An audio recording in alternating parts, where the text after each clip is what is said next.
Before we get into the video, could everyone please subscribe to my Endless Diary Tales channel? Thank you so much. After the morning criticism meeting, Adam Johnson used his influence in the afternoon to have me reinstated as a primary school teacher. In truth, the team had only intended to give me a warning. They didn't actually want to reassign me. After all, I was the only teacher in the school responsible for educating dozens of children. Adam and I walked out of the team's shabby office together. After a whole day of being pushed around, I felt drained and wanted nothing more than to return to my place and rest. Just as I turned to leave, Adam grabbed my arm. "Claire, don't you have anything to say?" he asked. I narrowed my eyes at him, my expression sharp and cold. "Shouldn't you be the one saying something?" My tone was pointed, a stark contrast to my usual demeanor. He hesitated, clearly unprepared for my abrupt change. In the past, I had always been gentle and considerate, putting him first in everything. In my previous life, I discovered that the city transfer quota I had worked so hard to earn was taken by Adam and given to someone else. I wrote him an angry letter and confronted him, but all he did was submit a marriage application to the organization, promising to marry me as soon as I returned to the city. Seeing the bright red approval stamp on the application, my resentment evaporated. I forgave him, dismissed his wrongdoing, and obediently stayed in the countryside for 3 more years. But things are different in this life. I won't forgive him so easily. Adam looked at me, his gaze scanning my face repeatedly, his confusion evident. "Are you angry?" he asked cautiously. I frowned and gave him a deliberate once-over, scrutinizing him as if he were a stranger. My calm but critical gaze made him visibly uneasy. So he does know how to feel guilty, I thought. A cold laugh escaped my lips. "Angry? Of course I'm angry. That city quota. I earned it through my own hard work. What right did you have to give it to someone else? What did they offer you in exchange?" His face turned pale, and he stumbled back a step, visibly shaken. I seized the moment to press further. "If you want to look out for your own interests, fine, but don't you dare use me as your stepping stone. That quota was mine. The organization gave it to me. What makes you think you can trade away something that belongs to me?" Adam's complexion grew even paler, and his expression was one of panic. "It's not like that, Claire. Listen to me," he stammered. "It was Mike who begged me for help. He said his girlfriend was sick and needed to return to the city for treatment, but they didn't have a chance. And since Sarah was in the same commune as you, I made the decision to give the quota to her. I know this hurt you, but as soon as you return to the city, we'll get married, okay? Isn't that enough?" He looked at me with pleading eyes, his tone unusually gentle. Despite the mutual affection and the engagement arranged by our families, it was rare for him to lower himself like this. After all, he came from a well-off family and had always carried himself with pride. "Enough." I yanked my arm free from his grip. "You say Sarah is Mike's girlfriend? Who can prove that? And who can prove there's nothing improper between you and her?" My words struck him like a bolt of lightning. He stood there stunned, too shocked to respond. "I won't let this go," I said coldly. "I'll report this to the organization." Without waiting for a response, I turned and walked away. Of course, I knew Adam's capabilities. The matter of the city quota was already irreversible, and my words were just a bluff to unsettle him. I had other plans in mind. I was determined to seek justice for myself. My parents were still waiting for me back home. In my previous life, my grandmother passed away a year after this incident, and I hadn't made it back in time to see her one last time. She had raised me herself and was closer to me than even my parents. During those moments of grief, I had foolishly longed for Adam's comfort, writing him letters and hoping he would come to console me. But his response came much later, simply saying he was too busy to visit and urging me to take care of myself. Depending on others to save you is inherently foolish, and I had done plenty of foolish things in my past life. It took me 3 years to return home in that lifetime. By then, the college entrance exams had already been reinstated twice. Without good study materials in the countryside, I had planned to put in extra effort once I got back to the city, but the third exam was much harder than the first 2, and I failed in my haste. Around that time, Adam's family sent someone to propose marriage. Both families readily agreed, and I married him. I had originally planned to study for another year and try again, but Adam's mother fell ill and needed someone to care for her. I had to juggle my studies while also taking care of her. My father had once saved Adam's father during a flood rescue operation, and the bond between our families ran deep. Adam's mother had even taken me to stay with their family for a few months. At the time, she was kind and warm. However, once she realized that Adam had feelings for me, she sent me back home in an extremely dignified manner. She spoke to my parents, saying it was a good thing that the two of us cared for each other, but Adam was about to take his college entrance exams, and I was also at the right age for schooling. She suggested that we get engaged first, but later, when we became mother-in-law and daughter-in-law, the inherent tensions between us emerged. She began to scrutinize me, finding fault in everything I did, even when I tried my best to take care of her. Despite the fact that their family had hired professional caregivers, she was still dissatisfied and often spoke poorly of me in front of Adam. Under the pressure, I had to devote even more energy to her. And as a result, I missed my second chance at the college entrance exam. I still wanted to try for a third time, but that year I became pregnant, with my due date falling the same month as the. After enduring repeated hardships in life, I finally gave up on my education and resigned myself to a path of no return. After giving birth to my first child, I soon had a second. The relationship between my mother-in-law and me deteriorated into utter chaos, and my once loving relationship with Adam slowly eroded. By the time I failed my second college attempt, Sarah had already graduated from university. Mike had gone abroad for further studies, and before leaving, he entrusted Sarah to Adam's care. At that point, Sarah had already achieved great success, becoming a university professor, a job many envied. Adam too continued to rise steadily in his career. The longer Mike was away, the closer Adam and Sarah became. They discussed politics, economics, interpersonal relationships, and social dynamics. They listened to songs from Hong Kong and Taiwan, attended plays and movies together, and even learned ballroom dancing. Their progress was mutual, and eventually, they reached the pinnacle of their success. Meanwhile, I was weighed down by family responsibilities, slowly boiling like a frog in warm water, until I became indifferent to everything. Things only escalated when Mike returned from abroad, and discovered that the money he had been sending to Sarah had all been lost in stock market investments. He was furious and beat Sarah severely. Adam tried to mediate, but it ended in a physical fight between the two. Mike spat out a mouthful of blood and, with a look of utter contempt, sneered at Adam, saying, "You can't trust a friend's wife, Adam. You've outdone yourself truly. You know a man's face but not his heart." After that, Mike and Sarah broke up completely. Even though Sarah no longer had a reason to meet Mike, she and Adam continued to stay in touch. Mike, unable to accept this, spread rumors everywhere, calling them shameless and accusing them of being a disgraceful pair. He even went to Sarah's home, causing a scene and demanding his money back. Later, without my knowledge, Adam used our family savings to pay Mike back on Sarah's behalf. That wasn't a small amount of money, most of it was mine. Though Adam had a high salary, the amount Mike had earned abroad was astronomical by the standards of the time. There was no comparison. At the time, I was working as a factory laborer. Coincidentally, the glass factory I worked at went public, and I received internal employee shares. I made a decent profit from them, but that money was taken by Adam to help Sarah. It wasn't until my mother fell seriously ill and needed money for treatment that I discovered our savings were completely depleted. Unable to afford treatment in Beijing, my mother passed away shortly afterward. My younger brother, desperate to raise money for her medical expenses, resorted to illegal activities and was prosecuted. My father, devastated by these events, suffered a stroke, leaving him paralyzed and unable to speak. I wandered the streets in a daze, directionless and utterly lost, until I collapsed on the sidewalk.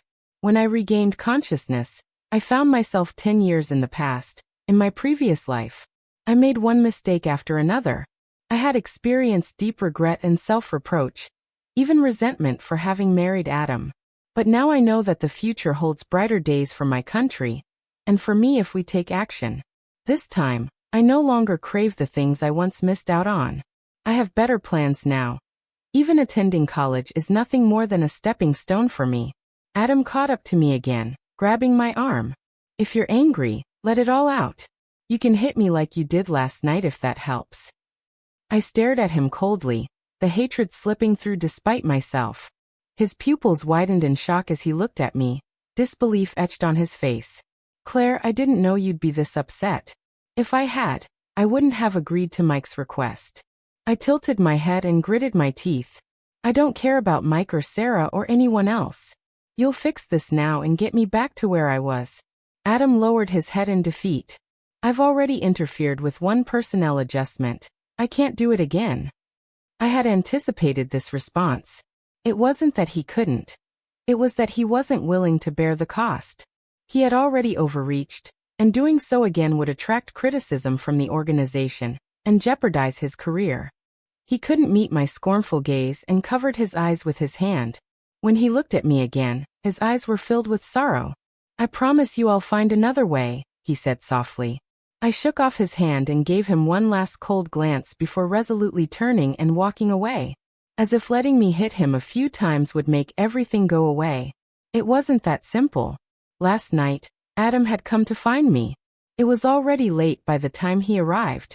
We had finished dinner, and the team had hosted him as a courtesy. He understood the significance of the gesture, so he stayed longer than usual. By the time he came looking for me, I was already in bed. He knocked on my door. Bang, bang, bang. The sound echoed in the dark, unnervingly loud. Fearing it would disturb others, I got up reluctantly. There was no electricity in the village, so I lit a candle. By moonlight, the shadows on the wall stretched grotesquely, making them look like monsters. The night air was cold, and I threw on my clothes haphazardly, muttering curses under my breath. When I opened the door, Adam was waiting outside.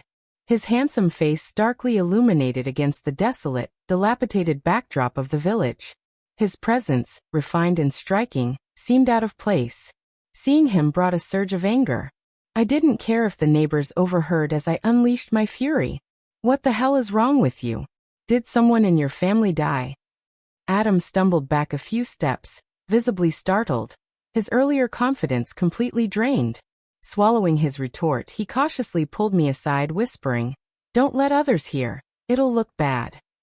He led me to the shadow of an old locust tree where even the moonlight couldn't reach. His tone softened as he spoke. "Your family wrote to say you're upset. Why didn't you tell me about it?" I rolled my eyes, recalling the scenes from my past life. Would I really write to him again in this life only to wait for him to submit another marriage application?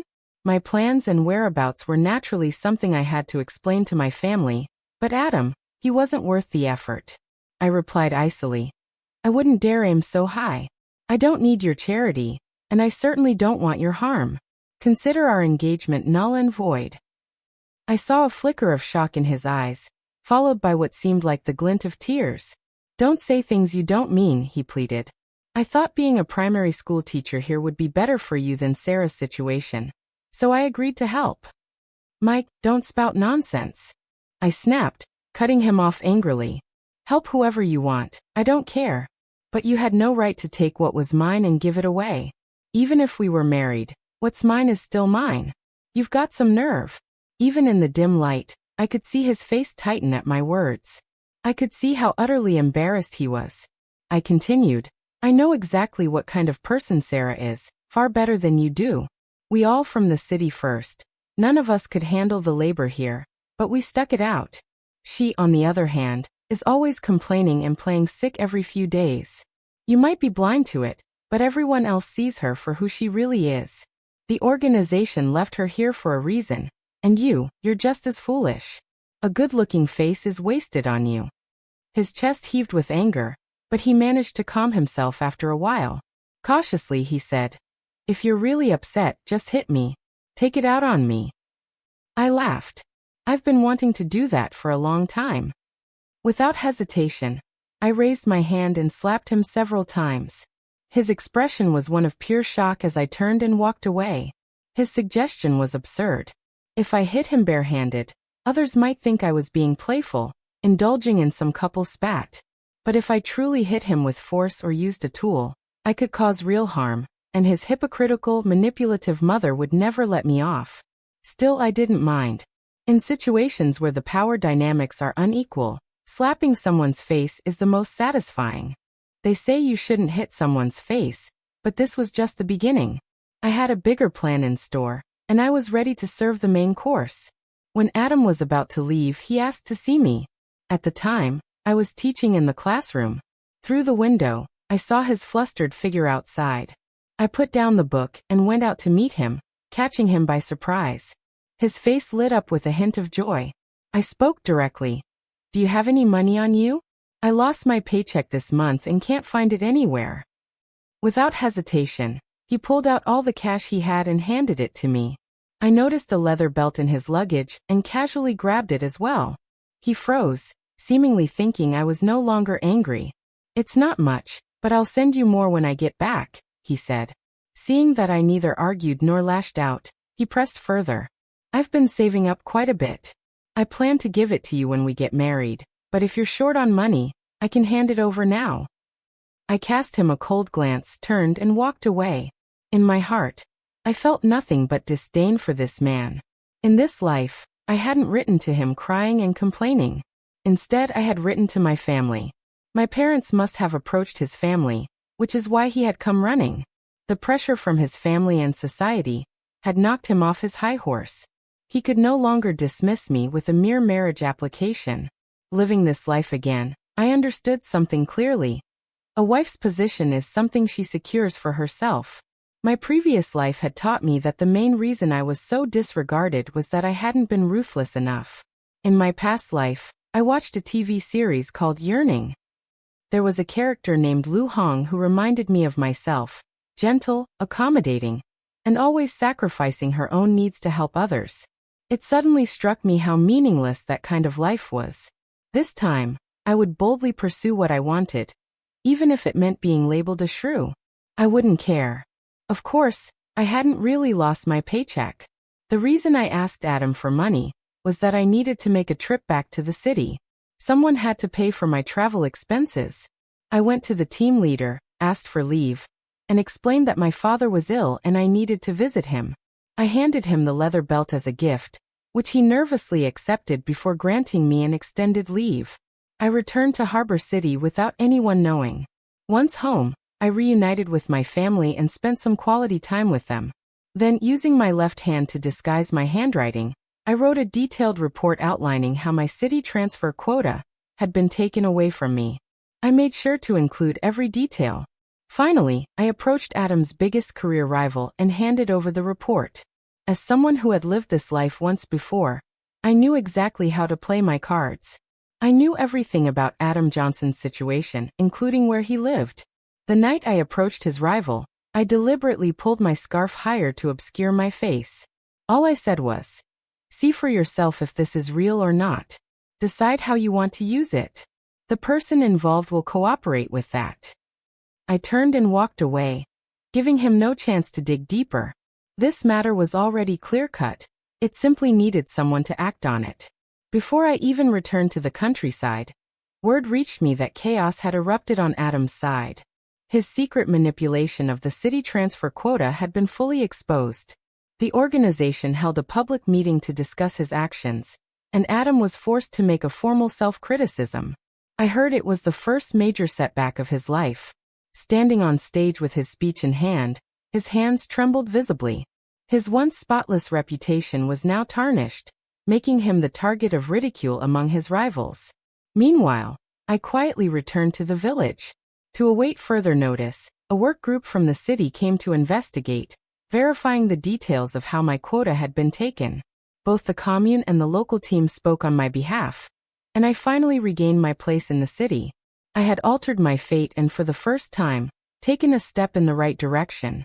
It was only after I returned to the city that I learned Sarah had taken advantage of this opportunity to get a health checkup.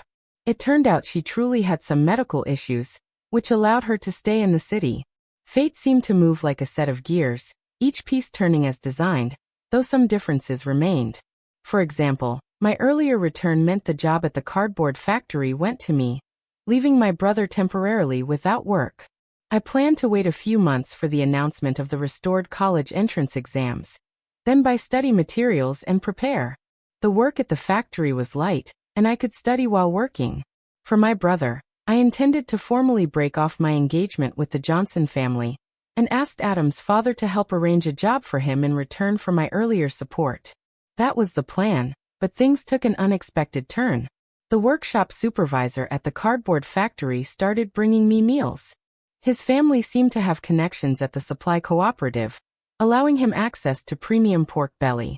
He would carefully pack it into a lunchbox, steam it in the cafeteria's large steamer, and happily hand it to me. After several instances, it became clear to both me and those around us what his intentions were. In that era, such gestures often meant an impending marriage, but I had my own path to follow and couldn't entangle myself with him. Just as I was trying to navigate this situation, Adam's family came to formally propose marriage again. I thought long and hard before finally agreeing to marry Adam Johnson. At least it was an environment I was familiar with, and I had the advantage of knowing what was to come. I could control my fate. My earlier success in reclaiming my city quota was proof enough that I didn't need to fear him or avoid him. This decision also meant my brother could smoothly follow his path, just as he had in the previous life.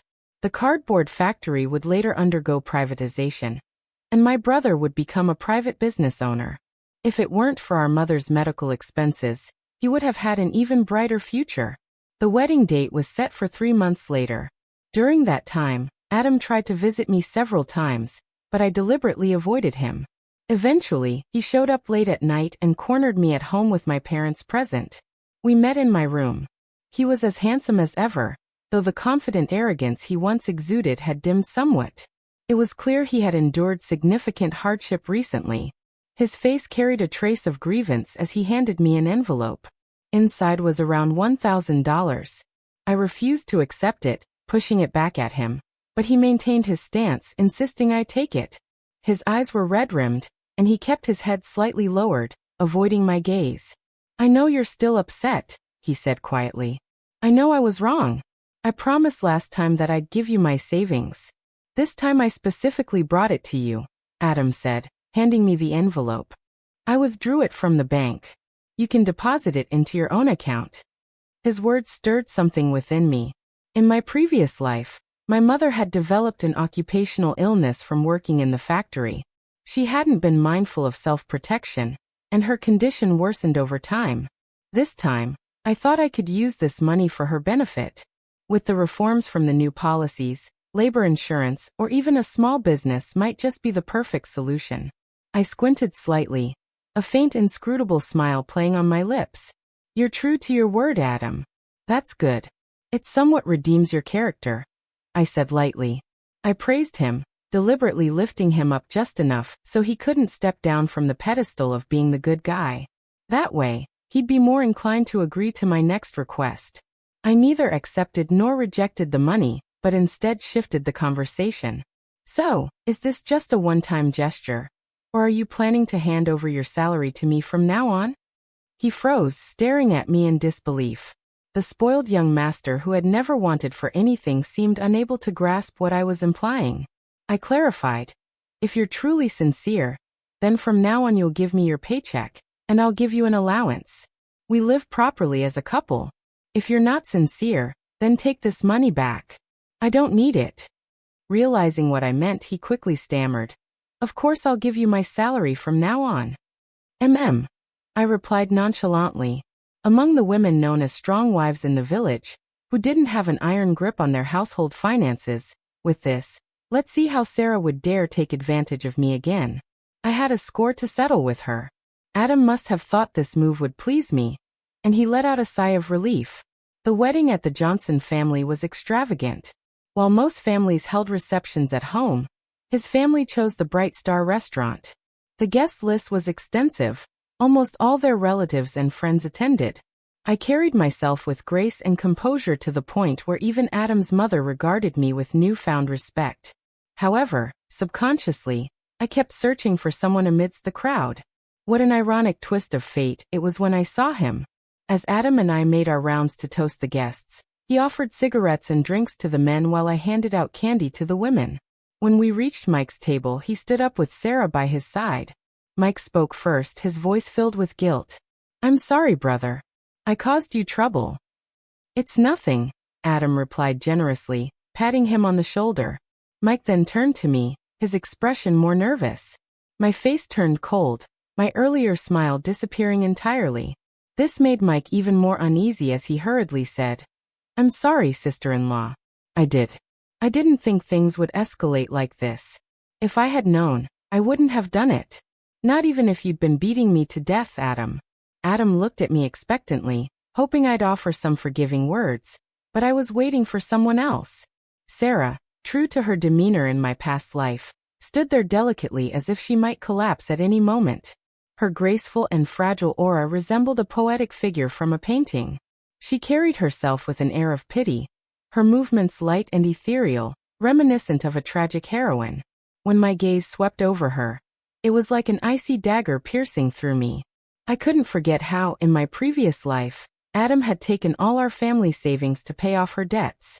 When I had gone to her for help, explaining that my mother desperately needed the money to save her life, Sarah had simply looked at me with indifference, her attitude dismissive. She didn't say a word, only stared at me as if I were insignificant, as though mocking me to take it up with Adam. Her friend, standing beside her, had spoken for her, sneering, "No money for you. What do you want? Her life instead."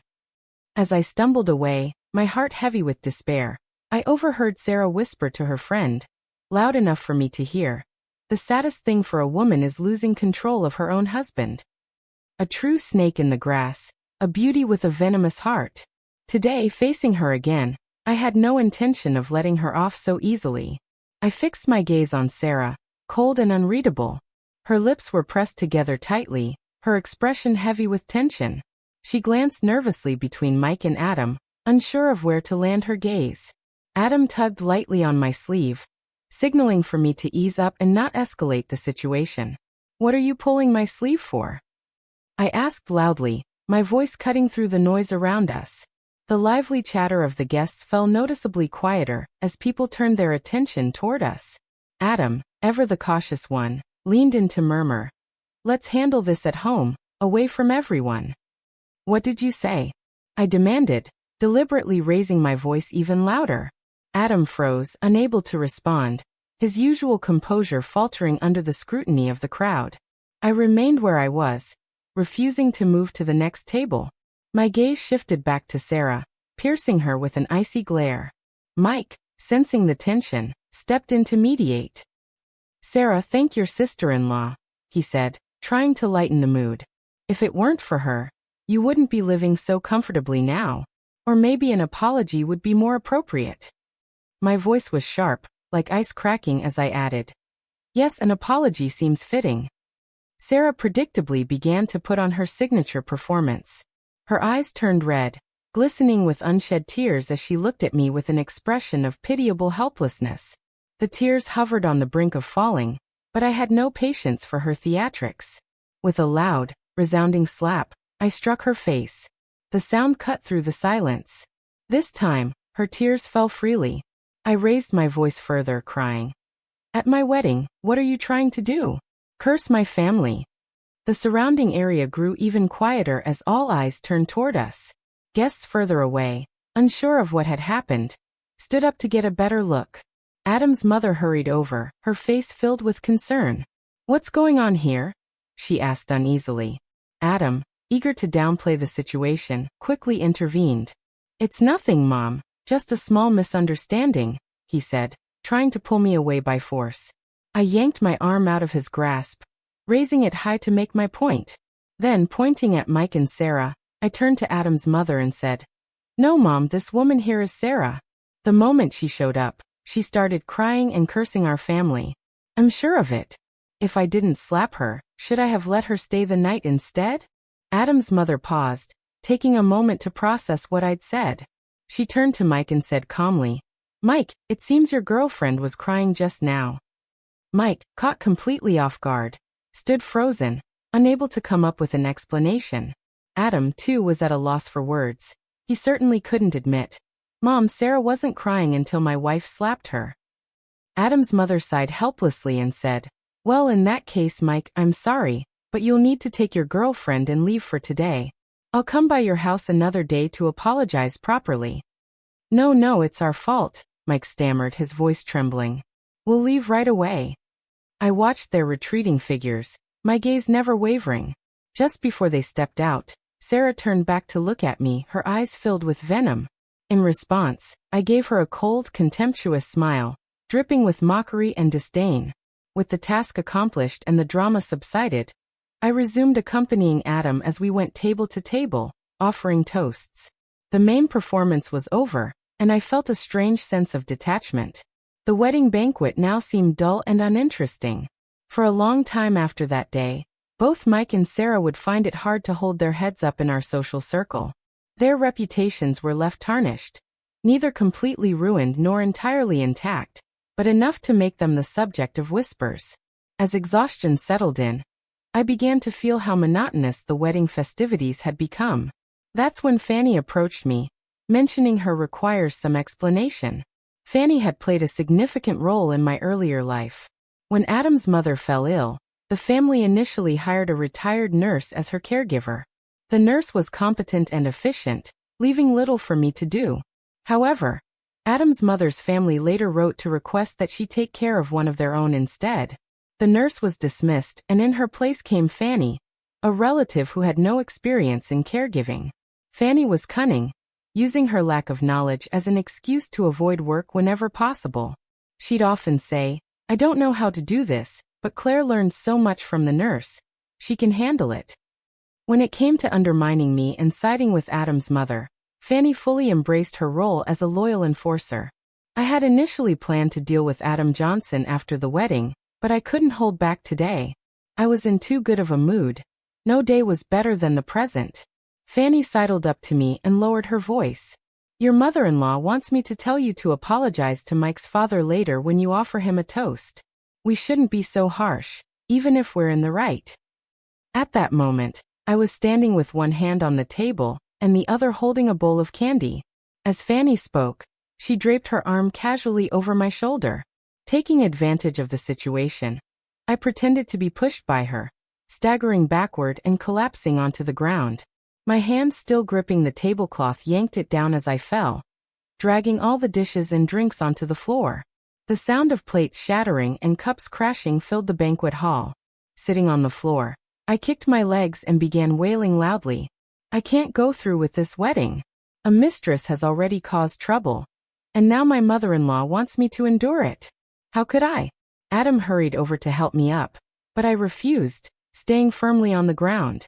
In the end, he had no choice but to pick me up and carry me out. The banquet ended in complete disarray. Sarah's reputation was utterly ruined after this. She became the subject of public scorn, her name firmly nailed to the pillar of shame. At the same time, my own reputation as a shrew spread far and wide. But I knew better. In a society like ours, as long as you didn't care about your reputation, being labeled a shrew could bring certain advantages. Adam arranged for a driver to take me back to the bridal house while he stayed behind to clean up the mess. Watching his retreating figure, I couldn't help but smirk coldly. Back at the house, I poured myself a glass of the prepared wedding wine and drank it alone. After the two dramatic scenes at the banquet, I figured no one would dare come by to disrupt our bridal chamber. The warm alcohol burned as it slid down my throat, leaving me feeling exhilarated. I quickly fell into a deep sleep. Half asleep, I vaguely heard Adam return. He was talking with his secretary at the door. The secretary advised, "You shouldn't return to the family estate for a while. The impact is too damaging. It's better to wait until Claire is pregnant and your mother has calmed down before going back." "That suits me just fine," Adam replied. I thought to myself as I drifted back to sleep.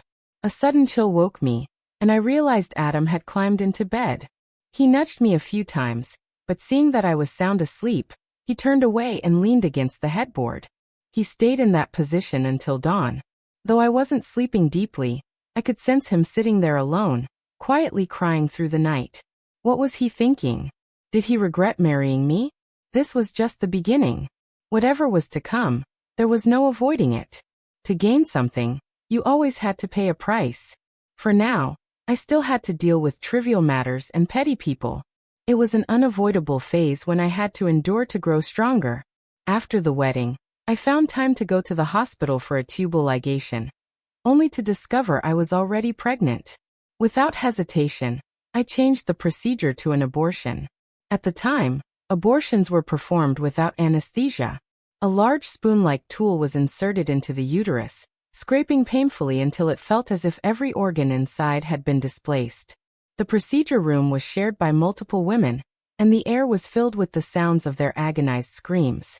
The doctors were indifferent, offering no comfort as they went about their tasks with numb expressions. Shaking, I climbed off the surgical table and drank a bowl of brown sugar water to regain some strength. Deep down, I resolved that if I didn't achieve something significant in this life, I'd never forgive myself. I returned to my parents' home to recover and took the opportunity to warn my mother about the importance of workplace safety, something she had overlooked in the past. I also arranged for my grandmother to undergo a full medical examination, covering the expenses myself. I suggested my parents bring her to live with them, given that my brother would need her house after his upcoming marriage. They agreed, saying it was better to make the move sooner rather than later. Adam visited me at my parents' home for a meal. He assumed I had returned to handle family matters and didn't question me much. Once back at the bridal house, I threw myself into my studies, preparing day and night for the upcoming college entrance exams. I still had a clear impression of the first exam papers. I had studied them extensively during my past attempts, but I couldn't afford to let my guard down. I had a discussion with Adam Johnson with 6 months remaining until the college entrance exams. I told him that I wouldn't be working for the time being. He readily agreed, even honoring our pre-wedding agreement by handing over his full salary to me, leaving me in charge of giving him an allowance. The first time he came to borrow pocket money from me, I noticed a slight upward curve at the corners of his mouth. His expression was genuinely cheerful. He was happy because this marked the first sign of reconciliation between us. I knew money wasn't an issue for him. Adam's parents both had substantial salaries and often supported him. Otherwise, he wouldn't have been able to save so much to give me in the first place. But this act of handing over his earnings wasn't just about the money. It was a symbolic test of submission, one that established a clear sense of household hierarchy. In this life, I intended to carve out my space and maintain it. In my previous life, my personal space had been completely eroded by others. This time, if kindness couldn't flourish, then it would grow thorns instead. The true label was a shield that could protect me from easy attacks. Though it wasn't invincible, I avoided visiting Adam's family, but his mother wasn't about to let me off so easily. He sent someone to summon me, insisting that I return. I decided to face her directly. As soon as I stepped into their house, Adam's mother cast a cold glance my way, then gestured toward a dirty bedsheet placed conspicuously in the middle of the living room. Fanny's been sick these past few days, so I've had to handle the housework myself. This sheet is too heavy for me to clean. You can take care of it. Her tone was reasonable and calm, making it difficult for me to outright refuse. Back then, it was customary for daughters-in-law to visit their in-laws on weekends to clean the house. However, I wasn't intimidated. In my previous life, they had used the same tactics to corner me. Not only would they make me hand-wash bed sheets, but my mother-in-law also insisted that I hang them outside to absorb the fresh scent of sunlight. Every time I struggled to lift the heavy, waterlogged sheets onto the clothesline, I was left exhausted. During the winter, washing these sheets left me drenched in sweat, chilled to the bone, and my hands cracked and raw. This time, I tossed the bedsheet into a tub of water, gave it a symbolic few pats, and then retreated to a corner to read a book. When enough time had passed, I wrung the sheet out and hung it on the line. The spot I chose happened to be where a group of children was playing. As expected, the kids began crawling under and around the sheet, and before long, they fell to the ground. I took the opportunity to gather the children and their parents, complaining loudly, "I already watched this once, and I can't do it again. The sheet's filthy now, and my mother-in-law will be upset. Whoever's child knocked it down needs to clean it for me." This sparked chaos in the courtyard. Several families became involved, with some parents scolding their kids and others hurriedly washing the sheet. The whole area descended into noisy commotion. When Adam's father returned from work, he quickly pieced together what had happened. His face darkened as he glanced at me, then at Adam's mother. I didn't stick around for dinner, and quietly slipped back home, my hands unharmed and my energy intact. Later, I heard that Adam's mother bore the brunt of the fallout. Adam's father gave her a thorough reprimand, saying, "You know she's a shrew, so why provoke her? You're just creating trouble for me. Even if she's like a mad dog lying quietly, why poke at her with a stick? This is on you." Adam's mother was so furious she cried nonstop. Adam, who only learned of the incident the next day, came home with a stiff expression. I wasn't about to hold back either. I greeted him with a cold face, slamming objects around as I moved. Suddenly he grabbed my wrist, pulling me close. "Claire, you used to be the most gentle person. What's happened to you? You've become a completely different person," he said, his tone filled with frustration and confusion. Even though Adam held me in his arms, I didn't even glance at him. What was this? Was he planning to confront me about something? He let out a sigh. I wouldn't dare. I let out a sarcastic laugh. In my previous life, when I was meek and submissive, he had teamed up with his mother to bully me. So I responded curtly, "Good, you shouldn't. Your family's problems are for your family to handle. Fanny claims she's too sick to work, then hire another housekeeper. You replaced the old nanny with her during my wedding, and now she's slacking off, leaving me to do the work. What kind of nonsense is that?" Adam looked at me shocked. "Claire, why are you using such foul language? You're supposed to be preparing for college. So what if I use foul language when your family behaves this shamelessly? What am I supposed to say, sweet words?" I snapped. "If this doesn't work out, we'll just divorce." He stared at me in disbelief. "Claire, why do you keep talking about divorce? Who would you even find after me?" I replied lightly, "Some people are more trouble to have than to live without." His face turned pale. My reputation as a shrew had already spread, and Adam's mother was caught in a dilemma. Her facade of gentleness and propriety was beginning to crack. She wanted me to return to their home, so she could continue her attempts to manipulate me, but everyone knew I wasn't one to back down. She tried to make me work. It would only cause more trouble for herself. Yet not asking me to come back left her feeling uneasy. In the meantime, she resorted to badmouthing me to Adam, claiming they'd married the wrong woman, and that I lacked any of the virtues expected of a proper wife. I learned all this from a few women in the compound who were friendly with me and equally outspoken. One of them, Cassie, was particularly close to me. She worked nearby and often came by to chat. When Adam came home, I adopted a cold demeanor and refused to talk to him. My approach was simple, preemptive silent treatment. I wanted him to feel the frustration his family had caused me. Whatever arguments he planned to make fell flat under my cold indifference. Occasionally, he even tried to placate me. "Honey, why are you upset? Is it the stress from studying? How about we go to the park this weekend and take a boat ride?" Meanwhile, Adam's mother often lamented at home, practically beating her chest in frustration, but there was little she could do about me. I had no concern for appearances, and though she tried to assert her authority as the elder, I met her as an equal, turning her into my sparring partner. After months of this back and forth, the day of the college entrance exams finally arrived. Thanks to a combination of preparation and favorable circumstances, I was admitted to the best university in the country, located in Beijing. When I received the acceptance letter, I broke down and cried. This was the opportunity one had waited 2 lifetimes for. I was finally leaving this place. Sarah and Mike both got into a local university. Adam had already been accepted to college long ago, and was now in his final year, set to graduate in 1 more year as everyone prepared to go their separate ways. Adam's mother suggested he divorce me, but he refused. That night, Adam sat alone with a plate of chives and a bottle of liquor, drinking by himself when I returned home from visiting my family. It was already late. Adam, slightly tipsy and flushed, looked at me and said, "CLA, if I hadn't given your city quota to Sarah back then, would things have turned out differently between us?" I didn't respond, but I already knew the answer in my heart. Someone who would betray me once would always take that step, no matter the circumstances. There was no happy ending for the two of us. We were destined for failure. These past 6 months of living in enemy territory had been anything but easy. I gritted my teeth and kept going, enduring everything thrown my way. As Lucan once said, "True warriors dare to face the bleakness of life and the bloodiness of reality." That quote had been my constant encouragement, helping me make it this far. 3 years flew by in a flash.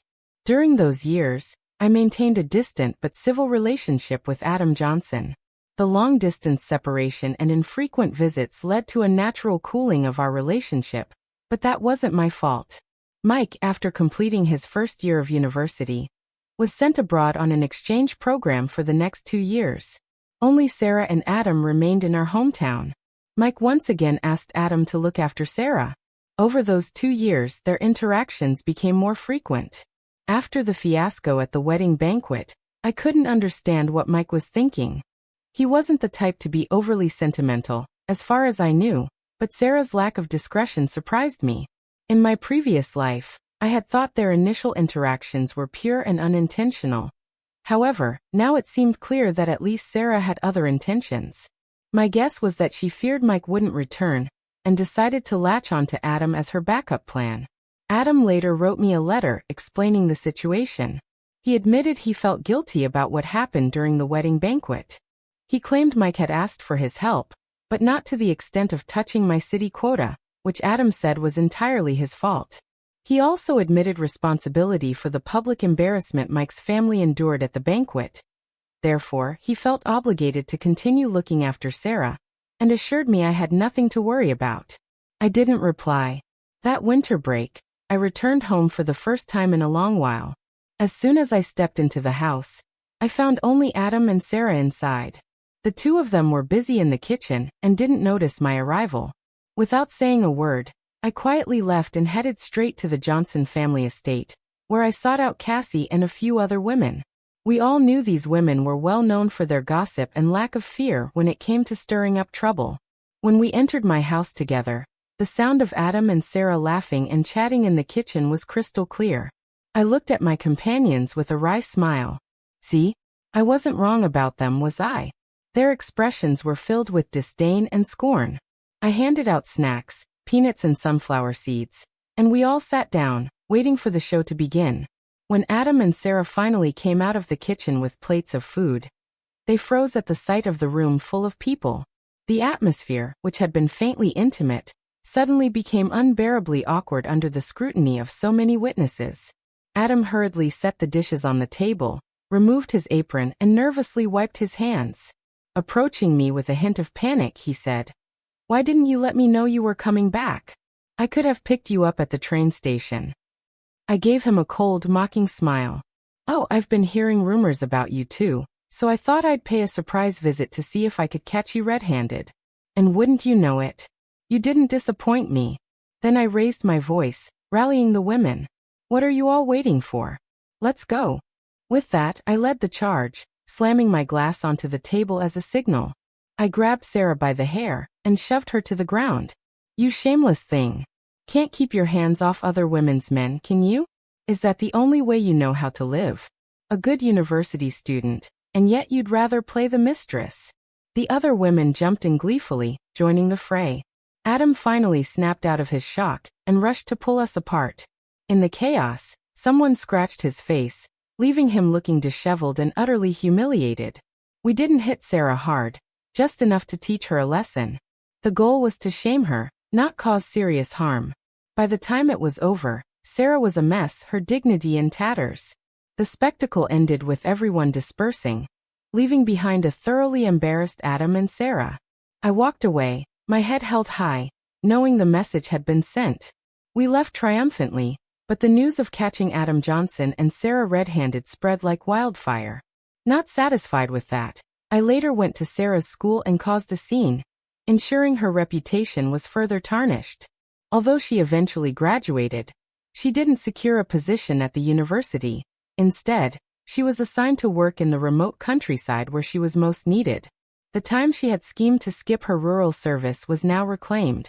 Later, I heard that Sarah had once again lost all of Mike's hard-earned money in the stock market. Furious, Mike returned to the country and caused an uproar. This time, however, I wasn't there to be Adam's scapegoat, nor did Adam step in to clean up Sarah's mess. Desperate and without recourse, Mike went to extreme lengths, nearly ruining Sarah's life entirely. I didn't let Adam off the hook either.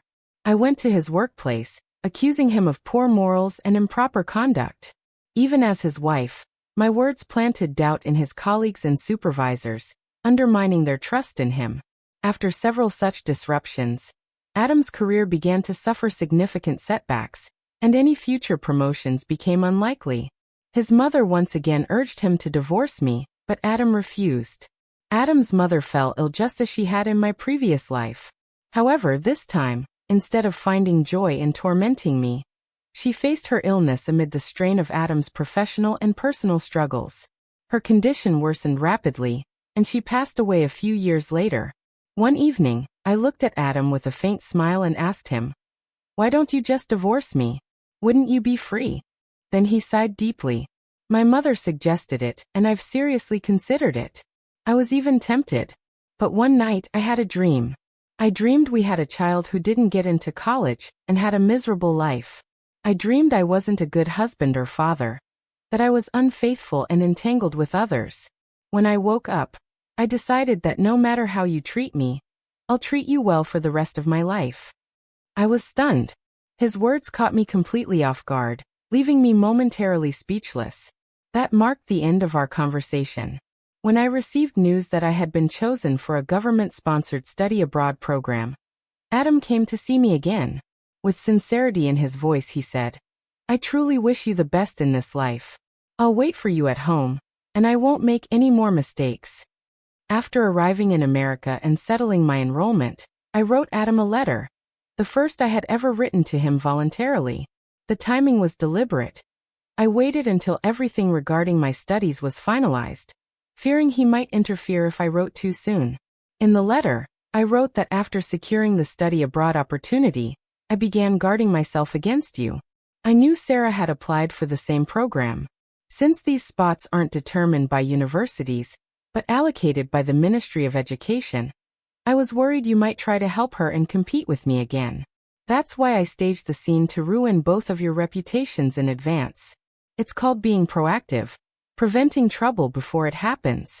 Of course, if you two were clean and innocent, I wouldn't have had the chance. But Adam, this is who you are.